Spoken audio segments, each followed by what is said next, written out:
Good evening, everybody. Rob here, WesternPacificWeather.com. Currently around 21:30 Japan Standard Time. That's right around 13 Zulu Universal Time.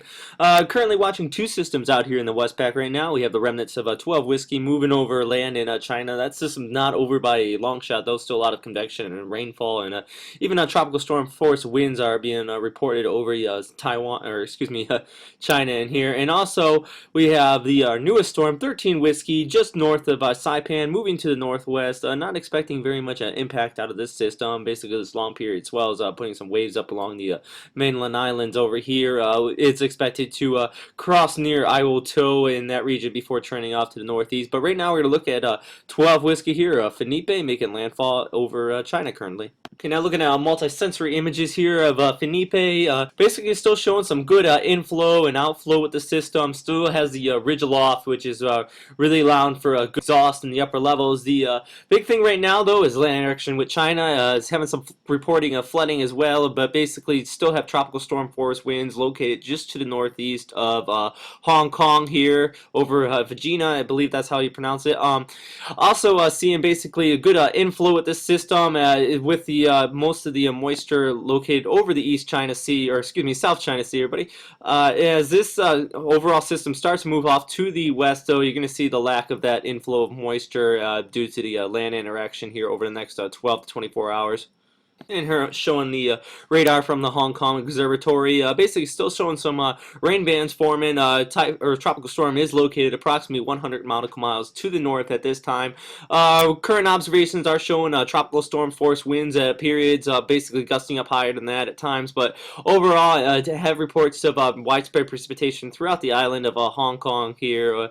Expecting this to move off over the next 12 hours, though, as this overall system moves towards the west. And here showing the final warning from JTWC on this system. JTWC really does drop these systems after they move inland. Their main objective actually is ship tracking or ship routing out there. So after the storms make landfall, I know they're expecting another 12 to 24 hours along with the system. Basically tune in with a JMA and not such as farther for any further updates out of 12 Whiskey here. And on that note, here's JMA's warning of Fanapi over China moving to the west. Current winds right around 45, gusting up to 65 knots. Going to be moving north of Hong Kong and eventually off the west, dissipating over the next 12 to 24 hours. Now looking at Google Earth with Fanapi here. I'm going to take off the satellite picture here and kind of zoom in on this storm track over the past several days into the past several weeks. We've been following this storm. Basically started on the 14th and moving up to the north as it encountered the subtropical ridge here just to the south of Okinawa. I know you guys in Okinawa are scared of this storm as it was reaching typhoon strength and turning towards the west, towards the Ryukyu Islands, eventually over Taiwan and off to China now, over mainland China. Storm's still not over here. I'm not really expecting any further damage though out of it besides widespread flooding over the China here. No reports of deaths or really extensive damage throughout the Ryukyu Islands and up in Okinawa. Only reports of deaths out of this system, unfortunately, were 3 people in Taiwan here. 2 teenagers that actually fell. One lady fell into a canal and 2 other people tried to rescue her, with only one actually getting back out of the canal. So a very sad situation. And also a older lady, about 76-year-old, was found drowning here in Taiwan as she was trying to harvest a crop. So that's another very sad situation. And on agriculture, it looks like about $200 million in agriculture damages out there. And in Taiwan, right now, it's right at the beginning of the harvest there. So really sad situation overall for the economy there. It looks about right around 111 people injured in Taiwan as well. Overall, widespread flooding throughout the country, especially in the southwestern periphery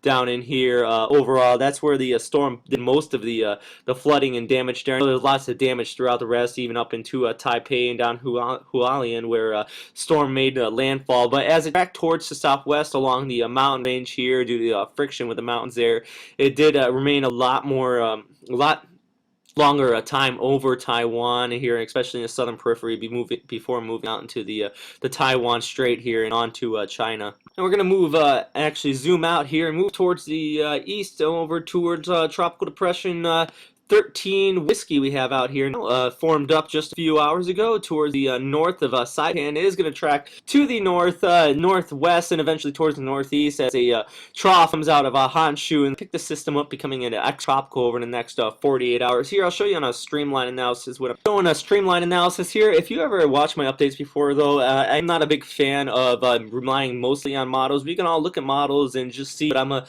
big fan of looking at analysis, current information, observations, and non-such, and trying to figure out what's going off of that, because real-time data is definitely the better choice to use, especially if you know what you're looking at with it.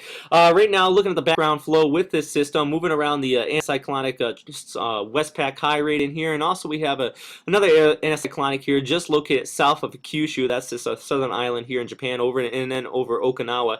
The system's going to basically move to the northwest between these two subtropical highs in as this trough comes through over the Sea of Japan, and then over Honshu. The system will be picked up by this trough and eventually move off to the northeast here, becoming extratropical, and basically an extratropical low going to develop and become pretty intense. It's actually looking on some of the models, and we'll put that on a long range. And some of the models looks like it's going to develop pretty intensely and head off towards the Aleutian low located up here just south of Alaska.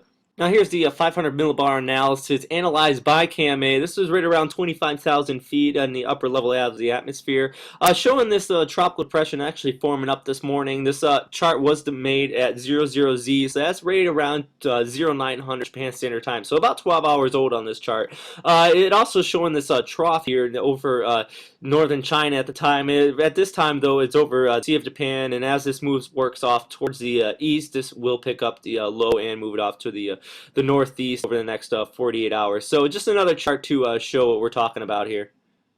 And back to the Westpac satellite picture here. Once again, I want to say thank you for everybody there in Taiwan, Okinawa, and Hong Kong and China for putting reports through. Also, a lot of good videos on YouTube. Just YouTube, Typhoon Fanapi, Taiwan, China, and such, and you'll see a lot of good on-the-ground reports and videos from the storm. So I want to pass along thanks for all that. Storm is not over there in China, though. Still expecting some widespread flooding, so stay safe there tonight, everybody, and expect another update by tomorrow morning. So have a good night, everybody, and stay safe. Thank you.